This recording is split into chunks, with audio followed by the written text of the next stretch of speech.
जय हिंद। स्वागत है आपका। मैं हूं नेहा विश्वकर्मा। आप देख रहे हैं लाइव टाइम्स और रुक कर लेते हैं खास बुलेटिन का। क्या चीन के लिए एक बार फिर से वायरस ग्लोबल आउटब्रेक हुआ है? क्या दुनिया का कोरोना जैसा एक बार फिर से खतरा मंडरा रहा है? सवाल इसलिए उठ रहे हैं क्योंकि चीन से वायरस आउटब्रेक की खबरों के बाद अब उसी वायरस के केस भारत में भी मिल रहे हैं। बता दें आपको कि अब तक 3 बच्चों के इस वायरस की पुष्टि हो चुकी है, जो कि चिंता की बात हो चुकी है।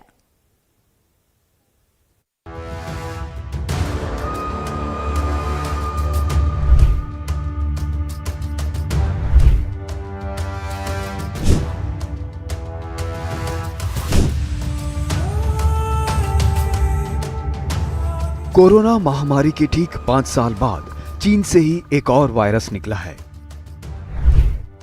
इस वायरस का भी ग्लोबल आउटब्रेक होता दिख रहा है। हालांकि जो वायरस चीन में फैल रहा है वो नया वायरस नहीं है। ये पुराना वायरस है जिसकी पहचान 20 साल से भी पहले कर ली गई थी। हालांकि कई सवाल हैं जिनके जवाब चीन की तरफ से नहीं मिल रहे हैं।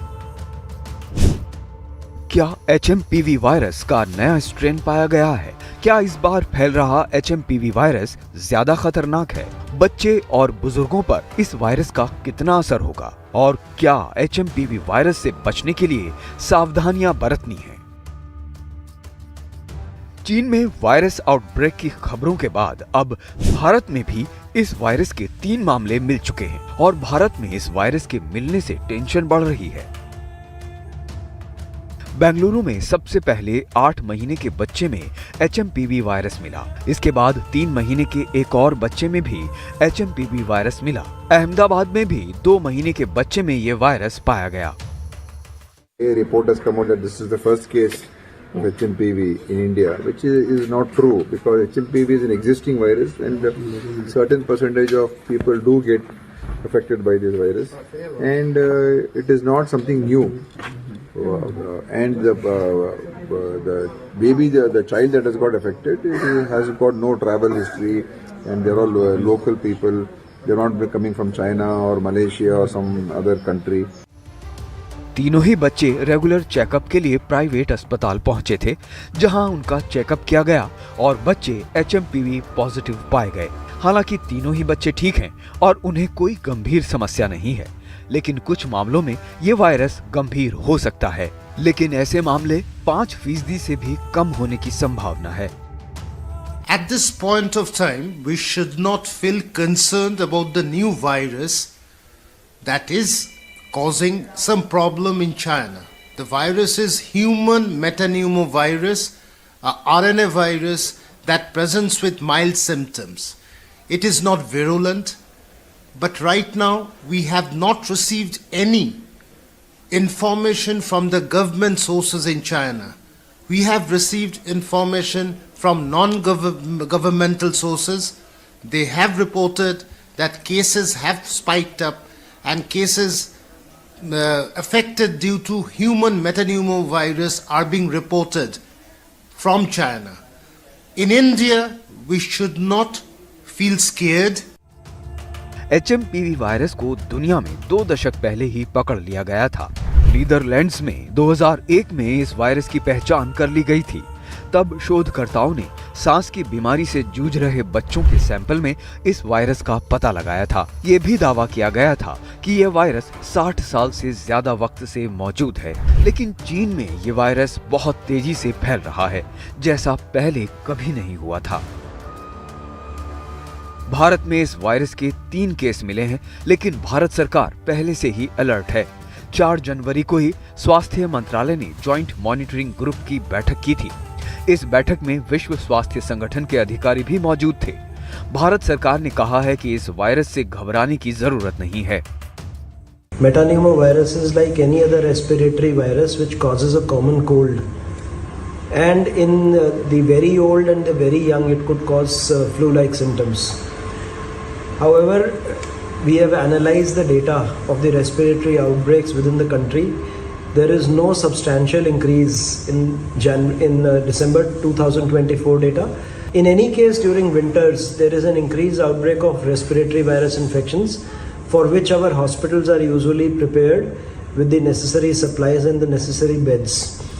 One thing I would like to convey to the public is to take the general precautions that we use against all respiratory infections, which means in case somebody has cough and cold, he should avoid coming in contact with a lot number of people so that the infection does not spread.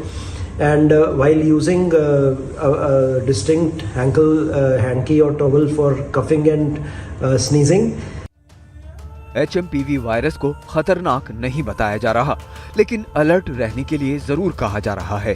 केंद्र सरकार की तरफ से राज्यों को सतर्क रहने के लिए कहा गया है, जिसके बाद सभी राज्य सतर्कता बरत रहे हैं और वायरस से निपटने के लिए पूरी तैयारी होने का दावा भी किया जा रहा है। महाराष्ट्र सरकार ने एडवाइजरी जारी की है और लोगों से पैनिक न करने की अपील की है। दिल्ली और तेलंगाना की सरकारों ने भी गाइडलाइंस जारी की हैं। केरल में भी स्वास्थ्य विभाग ने मुकम्मल तैयारी होने की बात कही है। गव्हर्नमेंट ऑफ इंडिया असल्या गोष्टी सगळ्या गव्हर्नमेंट ऑफ इंडियातल्या गाईडलाईन येतात, गाईडलाईन अनुसारच करा। सर आज मीटिंग कसली आसा? पण sir Goa government is ready to face such critical issue. नाही पयलींच्या पुढे नवे कितें आयला ते आमच्याकडे काय ना सध्या कांयच करपाचें। वहीं चीन का human Numa Meta virus Bharat के अलावा सिंगापुर और मलेशिया में भी फैल रहा है। आपको बता दें कि सिंगापुर में कुछ केस मिले हैं, जबकि मलेशिया में मरीजों की संख्या बढ़ी है। हालांकि विशेषज्ञ इस वायरस को साधारण वायरस बता रहे हैं, लेकिन यह आशंका भी जाहिर कर रहे हैं कि वायरस का यदि कोई नया स्ट्रेन चीन से निकला है तो समस्या हो सकती है। सरकारें कह रही हैं कि इस वायरस से पैनिक करने की जरूरत नहीं है और ये पुराना वायरस ही है जो ठंड के मौसम में अक्सर फैलता है। इस वायरस के लक्षण कोविड-19 जैसे ही हैं, लेकिन इसका असर छोटे बच्चों और बुजुर्गों पर ज्यादा होने की संभावना जताई जा रही है। वायरस के लक्षणों में खांसी और बुखार शामिल हैं। इसके अलावा नाक बंद होना और गले में घरघराहट भी इसके लक्षण हैं। फेफड़ों में कंजेक्शन भी इस वायरस का लक्षण है। इस वायरस के भले ही ज्यादा गंभीर होने की संभावना ना हो, लेकिन सावधानियां बरतना बेहद जरूरी है। इस वायरस के भी हवा के जरिए फैलने की आशंकाएं हैं, लेकिन ये तभी फैलेगा जब आपके आसपास कोई व्यक्ति इस वायरस से संक्रमित होगा। इस वायरस के खांसने और छींकने से फैलने की ज्यादा संभावनाएं हैं। वायरस से ब्रोंकाइटिस और निमोनिया होने की आशंका भी है। रॉयटर्स के मुताबिक चीन इस वायरस से निपटने के लिए निगरानी सिस्टम की टेस्टिंग भी कर रहा है। डॉक्टर कह रहे हैं कि इस वायरस के केस भारत में मिलने के बाद भी कोई खतरे वाली बात नहीं है और ये बेहद माइल्ड वायरस है जो 4 से 5 दिन में ठीक हो जाता है। इसके लक्षण इन्फ्लुएंजा या साधारण वायरल फीवर जैसे बताए जा रहे हैं। हालांकि केंद्र सरकार ने कुछ सावधानियां बरतने की सलाह दी है। खांसते या छींकते समय मुंह और नाक को रुमाल से ढकें, हाथों को बार बार साबुन और पानी से धोएं, अल्कोहल बेस्ड सैनिटाइजर से हाथ धोते रहें और भीड़ वाली जगहों पर जाने से बचें। बुखार, खांसी या जुकाम होने पर सार्वजनिक जगहों पर ना जाएं, खूब पानी पिएं और पौष्टिक भोजन लेते रहें। सरकार ने जो सावधानियां बरतने के लिए कहा है वो वैसी ही हैं जैसी कोविड-19 के वक्त बरतने के लिए कहा गया था और ये सावधानियां आम जीवन में बेहद सामान्य बात है। सरकार ने ये भी बताया है कि क्या नहीं करना है। रुमाल का दोबारा इस्तेमाल करने से बचें, बीमार लोगों के नजदीक जाने से बचें, आंख, नाक और मुंह को बार बार ना छुएं, डॉक्टर की सलाह के बिना कोई दवाई ना खाएं। हमारे पास जो मेटानिमो वायरस के माइल्ड केसेस आते हैं, हम देखेंगे ओपीडी में भी वायरल फीवर और आप चेक कराते हैं H1N1 या जो हमारी वायरल चेकिंग प्रोफाइल टेस्ट है उसमें मेटानिमो वायरस भी एक चेक होता है, तो माइल्ड वायरल फीवर की तरह ही बिहेव करता है। तो ऐसे केसेस हम अक्सर देखते हैं, बट कोई सिवियरिटी जैसे बीच में कोविड आए थे, बहुत ही सिवियर फॉर्म ले लेते थे, रेस्पिरेटरी फेलियर हो जाता था।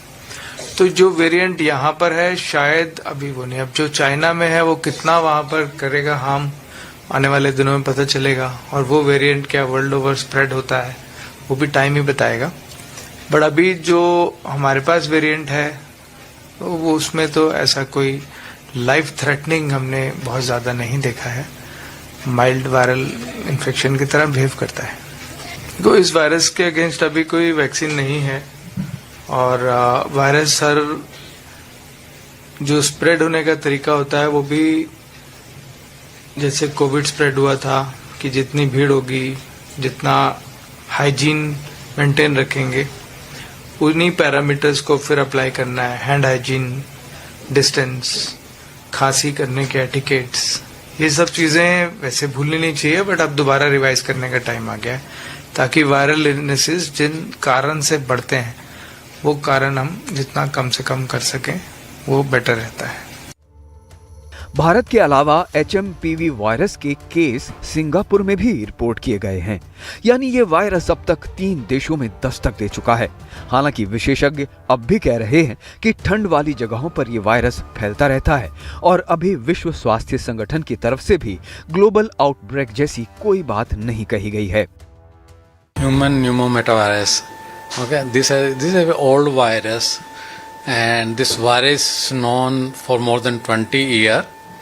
It comes up particularly in this winter season, and this virus is something like influenza virus, right?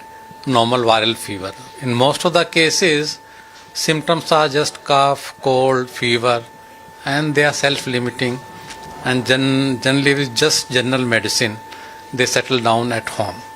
And most of the children who get this infection do not require any hospitalization. So mostly it is a mild infection.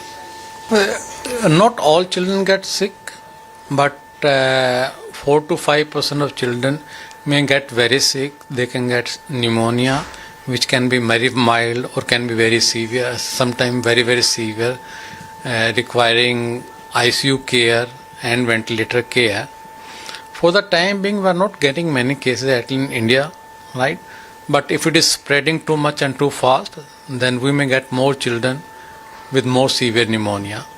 For the time being, I don't think there is anything to worry. It's just like a normal virus. दरअसल 2019 में चीन से ही Covid virus फैला था, जिसकी चपेट में पूरी दुनिया आई थी और दुनिया भर में इस वायरस से 70 लाख से ज्यादा लोगों की मौत हुई थी। Bureau report, live times.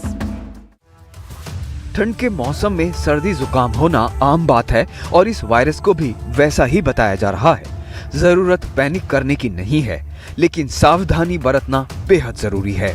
Bureau report, live times. और अब आपको बताते हैं कि HMP वायरस से बचाव के लिए किन उपायों का पालन करना चाहिए और किस प्रकार की सावधानियां बरतने की आवश्यकता है। इसके बारे में विस्तार से बता रहे हैं डॉक्टर रोहन कृष्णन।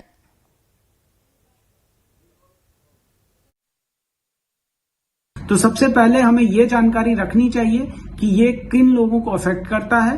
तो इसमें ये सबसे ज्यादा बच्चों को अफेक्ट करता है, खास करके उन बच्चों की जिनकी उम्र 3 साल से कम है, और 1 से 3 साल के जो उम्र के बच्चे होते हैं उनमें सबसे ज्यादा ये अफेक्ट करता है। इसके बाद इसकी अफेक्शन आती है इम्यूनो कॉम्प्रोमाइज्ड इंडिविजुअल से।